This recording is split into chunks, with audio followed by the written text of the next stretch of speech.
নমস্কাৰ মৰম বন্ধুসকল এডুকেশ্যনৰ কিছুমান মই কুৱেশ্যন লৈছোঁ ইম্পৰ্টেণ্ট কুৱেশ্যন যেটো পৰীক্ষা অহাকালি আছে তাৰ বাবে বহুত ইম্পৰ্টেণ্ট কুৱেশ্যন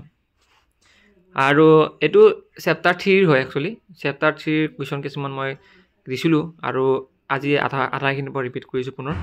যদি সেইবোৰ ভিডিঅ' চোৱা নাই তেনে চাই ল'বা আৰু ইতিমধ্যে মই ৰিসেন্টলি এটা চতুৰ্থ বিশ্বতি কেনেকৈ নিৰ্ণয় কৰিব লাগে হেতু মই শিকাই দিছোঁ যদি চোৱা নাই চাই ল'বা এটা মই কৈছোঁ যে চতুৰ্থ বিশ্বতি কমন পৰিব হেতু বুলি কথা নাই যেটো চতুৰ্থ বিশ্বতি অংকটো অলপ টান সবচে টান অংক হেতুৱে সেইকাৰণে মই এটো দি দিছোঁ এটা আহিল প্ৰথম কুৱেশ্যন যে পপুলেশ্যন এডুকেশ্যন ইন এডুকেশ্যনাল ইনষ্টিটিউট মানে শিক্ষা অনুষ্ঠানত জনসংখ্যা ৰিলেটেড কিছুমান কুৱেশ্যন আহিব পাৰে যেনেকৈ পৰামৰ্শ দিয়া বা শিক্ষা অনুষ্ঠানত ঠিক আছে শিক্ষা অনুষ্ঠানত জনসংখ্যা শিক্ষাৰ ভূমিকা লিখা হেনেকৈ প্ৰশ্ন তোমালোক বন দিব পাৰে তুমি যি কোনো কুৱেশ্যন দিব পাৰে শিক্ষা অনুষ্ঠানত জনসংখ্যা শিক্ষাৰ পৰামৰ্শ বা যি কোনো দিব পাৰে সো মেইন তোমালোকে মেইন টপিকটো মনত ৰাখিবা হেতু হৈছে যে ইংলিশটো হৰে মনত ৰাখিবা যে পপুলেশ্যন এডুকেশ্যন ইন এডুকেশ্যনাল ইনষ্টিটিউট মানে শিক্ষা অনুষ্ঠানসমূহত কিদৰে কাম কৰে তাৰে কিছুমান পইণ্ট মই লিখি দিছোঁ তোমালোকে সেইবোৰ কি কৰা মই যেনকে লিখিছোঁ হেনকে লিখিব পাৰা বা নিজৰ ভাষাটো লিখি ল'ব পাৰা স্ক্ৰীনশ্বট মাৰি ল'ব পাৰা যে জনসংখ্যা বৃদ্ধি আৰু ইয়াৰ প্ৰভাৱৰ বিষয়ে সজাগতা বৃদ্ধি কৰা দায়িত্বশীল পৰিয়াল পৰিকল্পনা আৰু স্বাস্থ্য শিক্ষাক প্ৰসাৰিত কৰা বহনক্ষম সম্পদ ঠিক আছে বহনক্ষম সম্পদ ব্যৱস্থাপনা উৎসাহিত কৰা আৰু এটা ধুনীয়াকৈ দিয়া আছে বাকিবোৰ জনসংখ্যা সম্পৰ্কীয় বিষয়সমূহৰ ওপৰত সমালোচনাত্মক চিন্তাধাৰাৰ বিকশিত কৰা তোমালোকে এইবোৰ চাই ল'বা ঠিক আছে নেক্সট কুৱেশ্যন তোমালোকৰ হ'ব পাৰে সাপোজ হেতু question what is a population education যে জনসংখ্যা শিক্ষা কি হয় জনসংখ্যা শিক্ষা কি জনসংখ্যা শিক্ষা কাক বোলে বা ইয়াত ধাৰণাটো লিখা তেতিয়াহ'লে তোমালোকে এই কথাখিনি লিখি দিবা এক নম্বৰ থাকিলে এইখিনি লিখিবা আৰু যদি 2 মাৰ্কছ থাকে তেতিয়াহ'লে কি কৰিবা তোমালোকে জনসংখ্যা শিক্ষাৰ যদি প্ৰশ্ন আকৌ হ'ব পাৰে তেতিয়াহ'লে জনসংখ্যা শিক্ষাৰ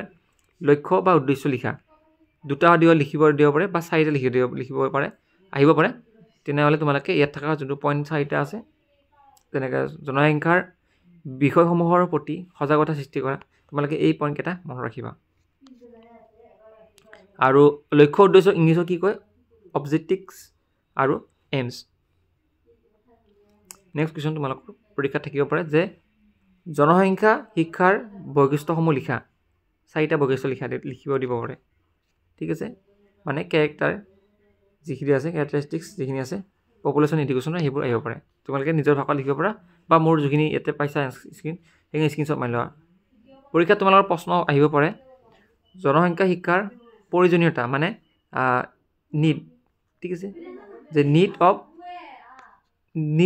পপুলেশ্যন এডুকেশ্যন মানে পপুলেশ্যন এডুকেশ্যনৰ কিহৰ কাৰণে প্ৰয়োজন বা নিড কিহৰ কাৰণে সেই তাৰে আমাৰ চাৰিটামান পইণ্ট লিখিব আহিব পাৰে সো ইয়াত থকা যিকেইটা পইণ্ট আছে মুখস্থ কৰি লিখিবা নেক্সট কুৱেশ্যন জনসংখ্যা শিক্ষাৰ গুৰুত্ব মানে ইম্পৰ্টেঞ্চ অফ পপুলেশ্যন এডুকেশ্যন যে পপুলেশ্যন এডুকেশ্যনৰ কিহৰ কাৰণে গুৰুত্ব বা ইম্পৰ্টেঞ্চ কি সেই ইম্পৰ্টেঞ্চখিনি আমি যদি পৰীক্ষা আহে তোমালোকে এইকেইটা পইণ্ট লিখি দিবা ঠিক আছে নেক্সট তোমালোকৰ আহিল নেক্সট কুৱেশ্যনটো হৈছে যে শাৰীৰিক শিক্ষাৰ অৰ্থ আৰু সংজ্ঞা মানে physical education meaning and definition যদি পৰীক্ষা তোমালোকৰ আহে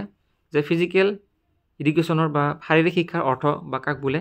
তেনেহ'লে তোমালোকে এইখিনি বস্তু লিখি দিবা বা ধাৰণা কি বুলি ক'লে এইখিনি লিখি দিবা বা এইখিনি মোৰ ভাষাত দিছোঁ তোমালোকে নিজৰ ভাষাটো লিখি ল'ব পাৰা বা তোমালোকে সুধিব পাৰে যে শাৰীৰিক শিক্ষাৰ সংজ্ঞা দিয়া শাৰীৰিক শিক্ষাৰ সংজ্ঞা ফিজিকেল এডুকেশ্যনৰ ডেফিনেশ্যন লাগে তেনেহ'লে তোমালোকে এইবোৰ লিখি দিব পাৰা স্ক্ৰীনশ্বট এটা মাৰি লোৱা ঠিক আছে তাৰপিছত তোমালোকৰ শাৰীৰিক শিক্ষাৰ প্ৰয়োজন